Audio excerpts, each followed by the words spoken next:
many of y'all think y'all work hard? Raise your hand. How many of y'all touch the ball every day? Truthfully, touch the ball every day. I don't think all of y'all touch the ball every day. How many of y'all condition at least 3 times a week? Let's say y'all look a little tired out there, I already know. It take hard work though. Like 7th grade, I didn't even start on my own dad team. I'm coach's son, I still ain't start. I ain't started my own dad team. No cap. No cap. I done came a long way. Like honestly, when I was in 7th grade, I was better because I was tall. I had a little bit of skill, but it really wasn't all that. And I just put in work every day. Like every year, you gotta prove yourself. That's what it takes. You gotta prove yourself every day. Off the court, on the court. If your grade's good, I promise, you're gonna do good on the court too. If you work hard in the classroom, you're gonna work hard on the court. It correlates. Like 8th grade, I moved schools. I had to prove myself to a whole new set of players, and I did that. 9th grade, going to Dorman, big school. I had to prove myself there too. And then 10th grade, my sophomore year, I didn't even play that much. Like I'm sitting on the bench, like end of the bench, every game. The type of player I am, that hurt. I just kept working. I kept working. 11th grade, I'm still coming off the bench, 6th man, working hard. I'm playing behind some D1 players like All-American, like people that should be in the league. I'm playing behind that, and like I ain't let that hurt my confidence. I put in the work every day, and that's what it takes. I swear. Like how many of y'all want to play at the next level? It's only about like 2% of people that's gonna make it, and I hope everybody in this room make it. But realistically, that might not happen. How many of y'all say y'all a leader? One leader?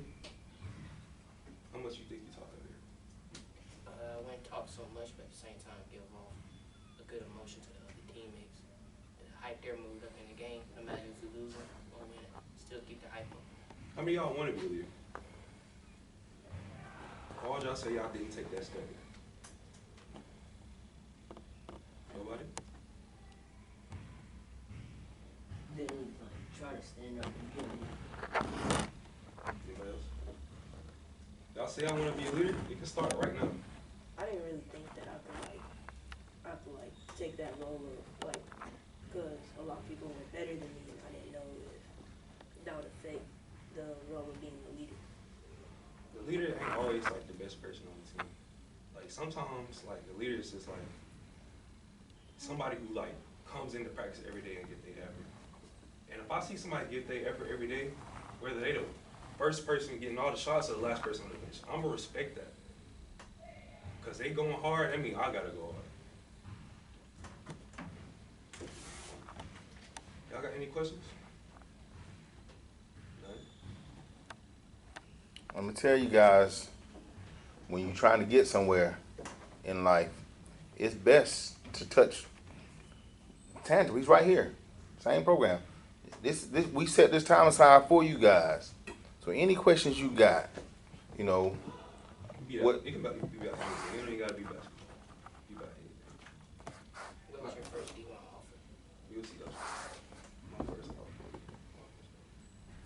I worked hard for it too. Like, it didn't just come out of nowhere. Like I'm with my dad in the gym, 10:30 at night, or outside of my middle school, 90-degree heat, sweating off. That's at 12. Y'all feel me? To my age 12, in the gym, 10:30 at night. School next day. Grades never slip. Like it ain't always fun. Like hard work ain't always fun, but it pays off. That's all that matters. Like I know my parents, they poured a lot into me, and I worked hard, so they didn't really have to pay for college. And that's what I wanted that for them, because they worked so hard for me. You guys will not understand what it means until you're a little bit older, but this young man is a couple of years away. He's got junior year and next year to where he's going to graduate debt-free with a college degree. And right now that might not touch base with you guys, but as you get older, you'll understand that's almost like hitting the lottery. It really is. He's going to step into a situation where he's graduated with a degree from one of the most respected institutions in the Southeast, And he doesn't have to pay anybody back for it. He hit the ground running with a good job, college degree, debt free. That's icing on the cake. You feel me? It's like I always say, fellas, a dumb question is a question you never ask. That's a dumb question. The question that's in your mind, and you sitting there thinking, and you looking at him like, do I want to ask that? Ask it. Because that's a smart question. I feel like I didn't have this. I didn't have that many people who took basketball to that next level. And like that's something I probably could have like used, but like I didn't have it.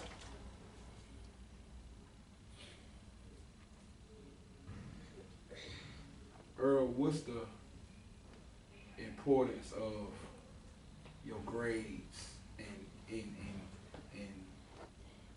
how important it is to get those grades in order to get to where you at now?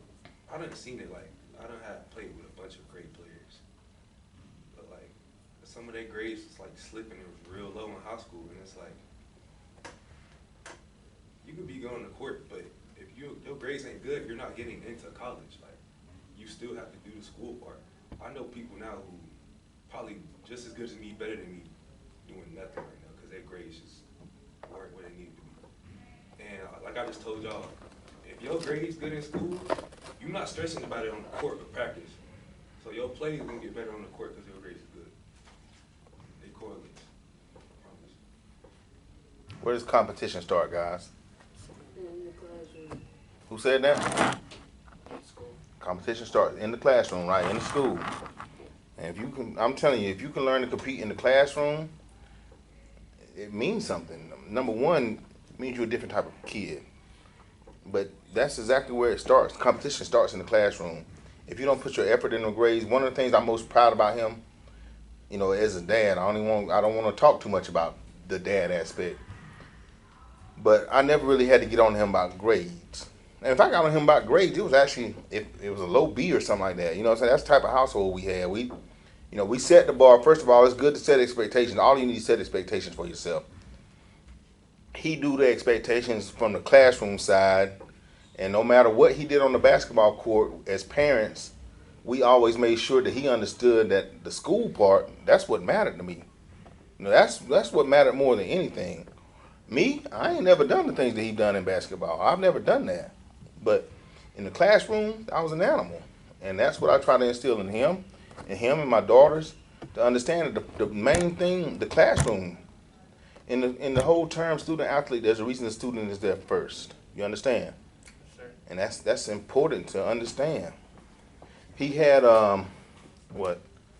8 scholarship offers, with more like others with more conditional at the end when they thought they might be able to scoop him up for the cheap. You know what I'm saying? So he had around 10 or so offers. A lot of them, I tell you, one of the things coaches would talk to me about the most, 2 things: his classroom work ethic, but his mannerisms. Pay attention to what I'm saying now. I ain't never had him do no dumb stuff on the court. Coach, you ever seen him do anything dumb on the court? Never. And we never. I've had to fuss at him more than him on the court. You know what I'm saying? But he always carried himself a certain way, his demeanor. And if you don't think coaches watch that, you'll be surprised. I have a high school coach around here who's one of my favorite coaches in the whole area. When he graduated, he sent me a long message about him because he watched him grow up. And it wasn't really about the basketball. It was about the kid. It was about how he watched him grow. He's so mannerable, his demeanor, and how, you never really heard of him doing dumb stuff. And that's important. That's very important. It wasn't hard for me, any coach that called me or asked me about him, it wasn't hard to sell that. It wasn't hard to sell it at all. One thing all of you need to remember, you see this? It's on his chest. To this school, this young man is an investment. You understand? They're pouring money into this kid. This is an investment. And I'm telling you, no school is going to invest in nothing that ain't worth the investment. If it's trouble that they're going to have to deal with, they're not going to invest in it. You understand? They want these players walking around with this on their shirt because they're proud of this kid to have that on his chest. It means something to them to have that on his chest. And that's the type of kid you want to represent Some of you have been around. I'm sorry. At the end of the day, a scholarship, it's not just a piece of paper. It's literally money. It's money they are pouring into you. A full scholarship is a lot of money. And it's like, if you don't do all the little things in high school, like even just treating like janitors good or teachers good, like cheering on your teammates, they look at every little thing. If you don't check off all the dots, you're not making it.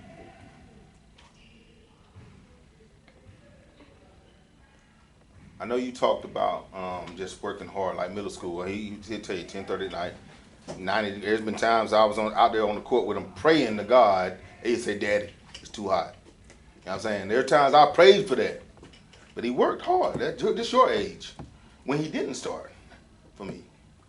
All right, now one thing I want you to talk to him about is your body. Your body. What has it meant to you? I guess to work on your body. Yeah, like you don't see it as much in high school, but you want to start like you don't see it in middle school, high school as much. But like if you want to get to the next level, you got to work on your body. Like last year, I played with somebody 6'8", 270, and that's big. Like you going in the paint, like you seeing people way bigger than me. Like honestly, I'm not even that big to be in college. Like you going against people conditioning, you got to put on like let's see, like a guard is probably somebody his height, 180, strong, stocky. Like none of y'all are there yet, and it's like condition. You got condition at least 3 times a week, at least, because you gonna play in college. You gonna play 40-minute game, up and down, don't stop, shot clock. You're going to get a lot of possessions. Like, your body matters. Stretching every night, that matters too. Flexibility, like, this is a little stuff y'all don't know, like, it matters, bro. I promise.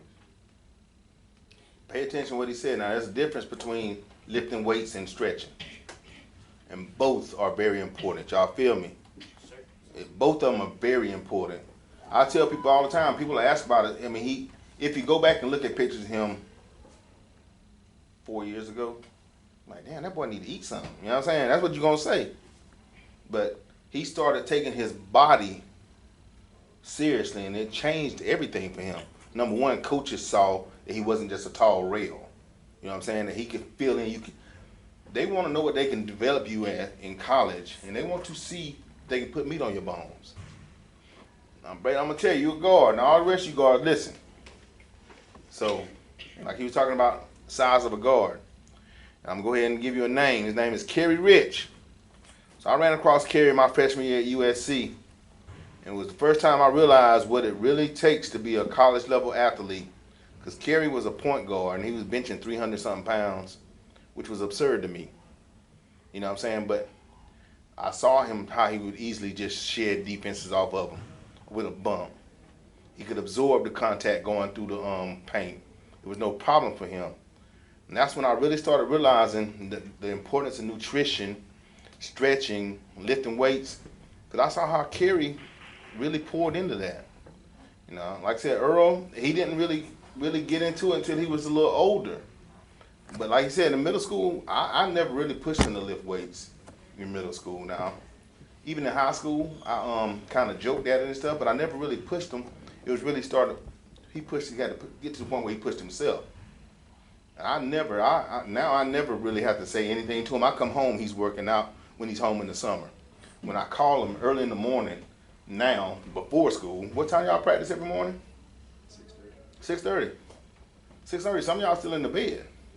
I'm still in the bed. I get to work out in before practice, so I'm really up. 5:30, 5:45, getting to work before my practice. Y'all feel that, right?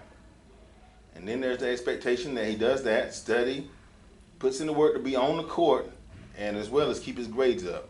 Because I'm going to tell you, in college, your grades slip. It ain't mom and daddy fussing at you. It ain't that. It's the coach saying, Earl, you realize you're ineligible? If I can't keep you on the court, you ain't going to do me no good. And they can take your scholarship just like that. No repercussions. You out of school. So scholarships renewable what? Annually, right? Every year they make a decision whether to bring you back with that money or not. Every year. And it's I've seen how many new players your team have this year? 14. 14, y'all feel that? That's a whole team full of new players. for the whole team. And they wise to make their investment where they want to. Now they expect to be really good this year. Like I said, I invite all you guys to let me know when you want to go over there, and I'll get you over there. We'll get you over there. I want you to watch. I want you to be in touch with some of the local guys. We got guys like Earl over at Converse. We got Isaiah Owens used to play with us right at Limestone. We got Zay King right at Erskine. So you know we got kids around here who suited up for this program that's right in the area playing school ball. I thought it was cool when your pops was actually the one to ask, can he come down here and talk to you guys? And Earl didn't hesitate. You know, I hit him up and he was like, yeah, you know, when Thursday, and he's here. So you know, like I said, this program. He came through the same thing that you guys are coming through. The same program, the same thing, all those guys, same program. Except for they've laid a foundation where people already look at you guys because of the things that they were able to accomplish on the court before you got here, but it was hard work. Practices were hard work. Steve's been around with us a long time. Ellis can recall when he was younger, he used to be at our practices, Peanut, Ian. They used to see the practices and the work these guys put in as a collective team to get where they needed to be. Number one, they were all very unselfish. This right here is one of the most unselfish kids I've ever met. And I'm not just saying that because it's my child. Fundamentals. I've never met a player as fundamentally sound as him. Don't ever underestimate the importance of being sound in your fundamentals. If it's just getting in the backyard and practicing your dribbling as much as you can, give me 18 minutes a day. 18 minutes, I promise you, if you can push yourself to do the same thing, 18 minutes a day, every day for 365 days in a year, you'll be what? One of the best players. Right. And we teach them at a young age to understand that. 18 minutes a day. That's all we ever ask. This young man right here, defense, Earl. Can you talk to him about defense? This young man can guard all 5 positions on the court. It is a luxury for any coach to have, but he can guard all 5 positions on the court. Talk to him a little bit about your defensive mentality. I think, well, I mean, you get down on offense, but your defense kind of separates you from a lot of people. Defense, like really, defense is not hard. Defense is straight. Honestly, I feel like it's straight mental. Like defense is effort, and coaches they can't coach effort. You should have that in you. If it's not in you, you're not gonna play. You shouldn't play. You gotta know your opponent, know their tendencies, but at the end of the day, if you ain't the dog and you don't want to play defense, then you're not gonna get on the court. It's 2 sides of the ball. In college, not everybody putting up 15, 20 shots a game. Like I get probably like 8 to 10 shots a game. Other than that, I'm rebounding, playing defense, doing what I need to do to stay on the court. It's straight mental. I promise it is. Earl is actually the last player in the program to have a triple-double. And when you hear about kids having a triple-double, the first thing you think is points, steals, and assists, right? This young man had a triple-double, like, 37 points, and then double-digit rebounds and double-digit blocks. So, I mean, he had a different type of triple-double, but it was really contributed a lot by defense. Even a lot of his points on offense came from blocking shots and then chasing the ball down and finishing. But defensive effort, guys, I'm telling you, there's a lot of coaches that in high school, I don't feel like his high school coach really used them to the point where we use them in the summertime. They didn't use them the same. I can't blame him. He did what he needed to do to win with them. That's his choice. But I knew good and well the things that he could do on defense that would separate him. And we used it. We really used it, man. We run zone. You're going to run across zones all the time. Where did we love to put you even on the zone? On the crown. We would put our big on the crown. He was aggressive enough. We knew that he would not get broke down at the crown. And he got a 7-inch wingspan. I mean, it's hard to pass around that. But like I said, he very defensively sound. One more thing, Earl, I want to talk to you about. I know Coach Ryan over at the dorm, when he would talk to me about you, he used to rave about just how coachable you are. So not only Coach Ryan at dorm and Coach Saunders at Converse, same thing. He just raved about how coachable he is. Coach P, when he talked to me last year, all he talked about was Earl's development and how quickly he's catching on to.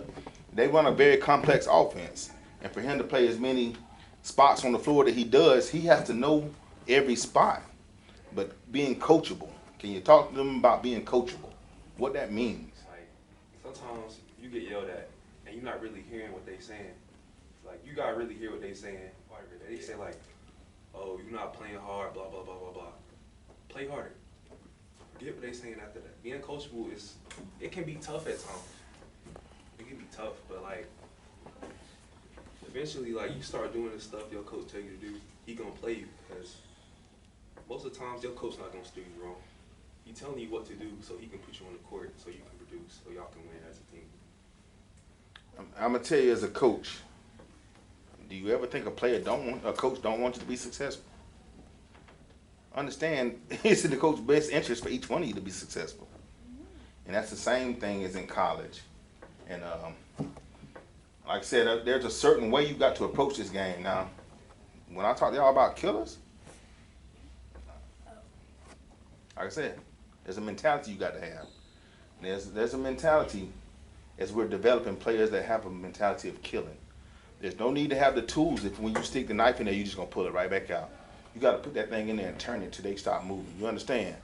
There's a mentality you have, and this young man is a killer, and I appreciate the effort he brings to the game. Like I said, I encourage all you guys. I know it's about time. I encourage all you guys. USA Coach Earl, her Converse was at home this weekend. You think you can help me get to the game? Just let me know. Not only do you have Earl Burgess from Dorman, you have Uzziah Dawkins from Spartan High. So you have two players who were top players in the state that came through the area that both play for Converse right now. And I think that's big. I know that's one of the reasons they recruited him, to give him a presence in the city, give them a presence in the city and a recognizable name. But Uzziah also came. He transferred, and Uzziah is great. It's crazy. Me and his daddy are good friends. When they were younger, we always wanted them to play together, but they were so far apart in age, we never thought it would happen. But of course, with COVID and transfers and things like that, it happened. And I think really it's a beautiful matchup. Those two right there, they're funny too. They need a show. They funny dudes. Well, they think they funny, but nah, they really make me laugh. But very cool dudes. And y'all have any other questions for Earl? Surely somebody got a question. Sitting right here with you. What motivated you to play basketball? I mean, honestly, I was always around it, and like, I just always loved it. Basketball was his second word. Facts. First complex word he had as a kid was basketball. I just want to take it as far as I can, because like, I know I'm gonna be sick when I have to put this ball down one day. Like, it's gonna eat me up. So I want to play with it as long as I can. Earl, what's one of your biggest obstacles as a college basketball player? I feel like really like mentally. Like, honestly, mentally is half the battle of basketball. Like, sometimes I'll be practicing, I can't hit a shot, and it's like I'm practicing every day why I can't hit a shot, and then that might translate to the game. You just gotta stay steady. You just gotta stay steady, stay level-headed, and just keep working.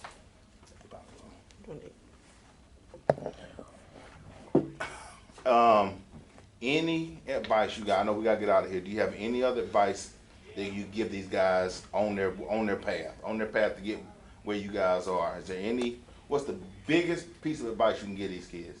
Like, me personally, just like compete. Like, I know like y'all all teammates, but y'all compete with each other. Stay on the court. Yeah. If everybody in this room competing, everybody in this room gonna get better. The team gonna get better. Like, y'all just gonna skyrocket, honestly. Everything is gonna come to fruition.